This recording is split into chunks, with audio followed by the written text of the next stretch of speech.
belajar terus gitu. Dan ya tapi itu ibadahnya, itu kan ibadah seumur hidup gitu. Jadi caranya aku sama suami adalah belajar buat punya komunikasi yang bagus karena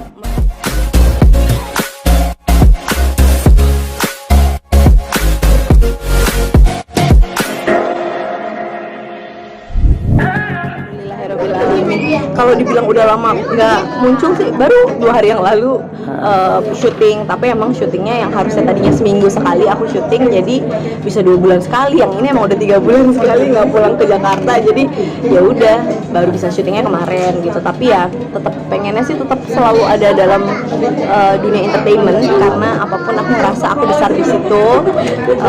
Udah dari dulu juga hidup dalam dunia entertainment yang menurut aku juga bisa mengajarkan aku banyak hal gitu yang nggak bisa aku dapetin di tempat lain, jadi ya tidak aku tinggalkan lah. Suami sendiri emang nggak melarang untuk kamu ikut entertainment? Suami sih bahasanya dia nggak pernah ngelarang, kapanpun aku mau syuting boleh silahkan, tapi anaknya harus dibawa terus. Jadi kayaknya kayak nggak mungkin aja kan anaknya seminggu sekali ke Jakarta aku cuma 2 hari 3 hari balik lagi, kan nggak mungkin gitu loh. Jadi dia secara verbal sih bilangnya boleh kok syuting aja, pergi aja gitu, tapi anaknya dibawa. Nah kan kalau bawa anak nggak mungkin nggak bawa misalkan mbak atau supir atau apa. Kalau aku sendiri sih aku nggak masalah mau naik Gokar, mau naik Grab, mau naik taksi kemana-mana tinggal telepon, aku nggak masalah gitu, gampang lah. Kalau aku naik pesawat tinggal set nyampe kemana-mana tuh gampang lah. Tapi kalau bawa anak kan nggak bisa gitu, bawa mobil sendiri, bawa supir, bawa mbak, jadi kan wah gitu, wah repot lah gitu. Jadi kan nggak kayak kalau seminggu sekali, karena aku pernah ngelakuin itu seminggu sekali tetap pulang pergi, akunya kecapean akhirnya. Jadi kayak nggak usah, aku santai karena aku sebenarnya tipikalnya nggak suka yang terlalu kayak diikut-ikutin gimana tuh enggak. Jadi emang dari dulu nggak tahu ya, aku ya begini aja, maksudnya biasa aja sih, nggak yang harus ada pengawalan gimana, enggak lah. Emang nggak suka kamu ini? Bukan nggak suka sih, tergantung kebutuhan aja gitu. Kalau misalkan emang teman-teman mungkin waktu itu pernah ada di lokasi syuting, Cak, lo nggak ada yang berubah sih gitu, kok lo nggak ada yang ngawal. So aku bilang mau ngapain di lokasi syuting, kan insya Allah aman-aman aja, semua juga teman-teman semua, kru semua teman-teman semua gitu, mau ngapain gitu. Nggak akan ada juga kan yang di lokasi syuting ngerebutin aku gitu kan, enggak juga gitu. Jadi kan udah pada kenal aku dari aku kecil, jadi kayak udah pada biasa aja kan, ketemu aku juga udah biasa aja. Jadi kayak ngapain harus dijaga-jagain gimana tuh, ngapain, kecuali emang acara yang besar, acara yang emang rame banget, ada kerumunan, itu buat keamanan oke lah gitu. Tapi kalau buat kegiatan-kegiatan ini sih aku enggak ya, aku emang begini. Menjadi ibu muda seperti apa sih rasanya? Anak pejabat pula kan? Challenging karena jangan sampai aku kayak gini deh. Aku di daerah itu kan berusaha mensosialisasikan tentang gimana caranya bisa memberikan makanan dengan gizi seimbang buat anak-anak. Aku sibuk mulu ke desa-desa kemana-mana, tiba-tiba ternyata anakku berat badannya kurang 600 gram. Itu aku rasa sedih banget, kayak aku ngurusin anak orang tapi anakku sendiri, walaupun aku udah titipin sama mbak gitu di rumah gitu, ada sus gitu kan, tapi kan tetap apapun yang namanya orang lain pasti handle anaknya tuh pasti beda gitu. Yang mereka bilang udah makan, tapi makannya kan porsinya apakah ideal atau enggak, itu kan beda kalau kita sama orang tua sendiri gitu. Jadi itu aku kayak pukulan banget sih, aduh gitu, anakku berat badannya kurang sedangkan aku ngurusin anak orang gitu. Jadi kayak nah itu harus balance semuanya, itu memang challenging, tapi sekarang aku udah mulai bisa dapat lah gitu. Apa ya repotnya? Enggak sih ya, kalau dibilang repot ya cuma gini aja sih. Kalau dulu jadwal padatnya syuting, kalau sekarang jadwal padatnya tuh sambutan di acara ini, di acara itu gitu. Tapi ya insya Allah itu bisa jadi ladang pahala insya Allah buat aku, bisa jadi amal buat aku juga. Kenapa? Karena ketika aku ada di satu tempat dan orang mendengarkan aku, itu kan kesempatan aku buat pesan apa nih yang aku titipkan gitu. Kayak kemarin terakhir sebelum aku kesini ada ulang tahun salah satu pesantren, itu yang datang wah banyak banget ya, 1000-2000-an lebih lah gitu. Aku bicara sama banyak santri di sana, terus aku titip pesan bahwa jadilah orang muslim yang bisa menjaga kesehatan dengan cara memilih makan makanan yang baik buat tubuh. Jadi halalan toyiban, nggak cuma halal, tapi kadang kita suka lupa harus toyib, bermanfaat buat tubuh. Nah kita kan sekarang kadang-kadang makan tuh manis-manis aja, tepung aja, gula aja. Nah itu kan kenyang, tapi kan nggak ada vitaminnya buat badan. Padahal baginda Rasul nyontohin kita apa? Makan buah dulu sebelum makan gitu, terus berhenti sebelum kenyang. Dan yang dimakan sama Rasul itu kan sehat-sehat, buah, daging gitu kan. Kayaknya Rasul kayak nggak makan cilok gitu-gitu ya.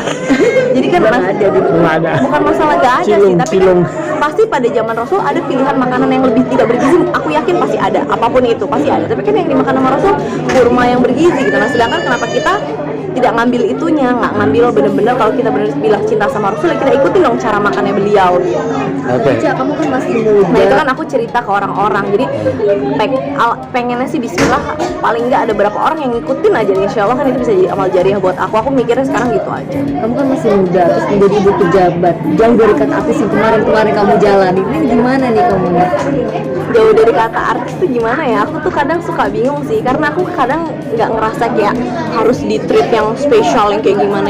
Aku tuh biasa aja, aku ya memang begini gitu, mau mendampingi suamiku menjabat sebagai bupati atau tidak pun ya aku gini gitu. Cuman bedanya mungkin aku harus lebih bisa menempatkan diri karena aku muda tapi dituakan gitu. Jadi misalkan banyak anggota-anggota aku itu yang usianya udah 60 tahun, 50 tahun, 70 tahun, usia-usia orang tua aku.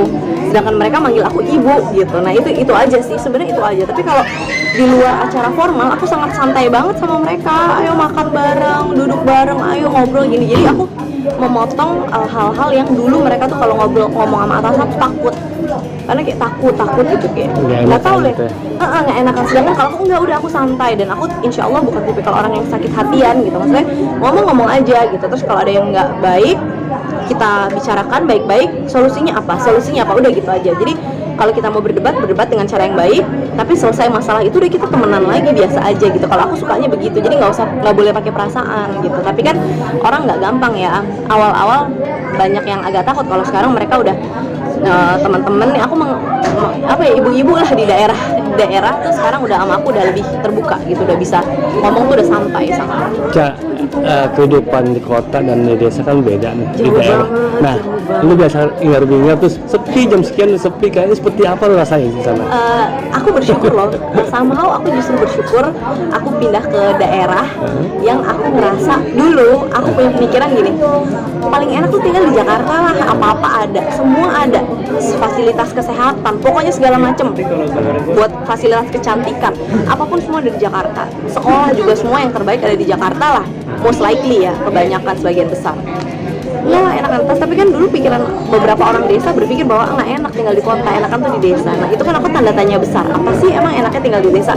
Sekarang begitu aku tahu aku tinggal di desa, aku tuh baru merasa, oh iya ya, ini ya enaknya ternyata. Salah satunya tuh apa, gotong royongnya mereka kalau nggak punya bawang merah, bawang putih, bawang bombay, itu bisa ngetok tetangga, minta dong bawang merah, bawang putih gitu. Kita kalau di Jakarta mungkin nggak, bapak-bapak dan ibu ngetok tetangga minta bawang merah, bawang Agak putih. malu-malu ya. Bukan masalah malu, beli ya kan, nggak ada istilah begitu. Kita kalau di sana tuh butuh apa, jahe tinggal metik sendiri, metik sendiri. Nah, itu kan yang nggak kita rasain di kota besar. Jadi gotong royong seperti itu yang aku ngerasa, oh ini ya iya ya enaknya ternyata. Terus udara juga lebih bagus, kualitasnya lebih bagus. Terus kita juga nggak terlalu bising karena kan suara kicauan burung tuh masih kedengeran, suara jangkrik malam-malam. Jadi tuh nikmat banget. Jadi aku yang oh ini ya alasan orang desa itu kan suka nggak mau tinggal di kota gitu. Karena mungkin orang kota juga nggak mau tinggal di desa karena belum pernah merasakan itu juga mungkin ya. Kalau itu pengalaman aku pribadi aja sih. Padahal kan cuma 30 menit dari Semarang. Jadi anakku sekolah di Semarang. Gitu. Tiap hari bolak-balik sih. Jadi capek juga ya. Capek sih Jakarta BSD lah, tapi kita kan udah biasa ya di mobil 45 menit, 30 menit. Iya. Tadi tuh suamiku baru video call, komunikasi sih paling penting, tapi yang namanya perkawinan, yang namanya pernikahan pasti ada challenge-nya masing-masing. Dan proses pembelajarannya itu menurut aku seumur hidup. Jadi walaupun orang yang udah menikah 15 tahun pun juga pasti masih belajar terus gitu. Dan ya tapi itulah ibadahnya, itu kan ibadah seumur hidup gitu. Jadi caranya aku sama suami adalah belajar buat punya komunikasi yang bagus, karena menurut kita itu adalah salah satu kunci.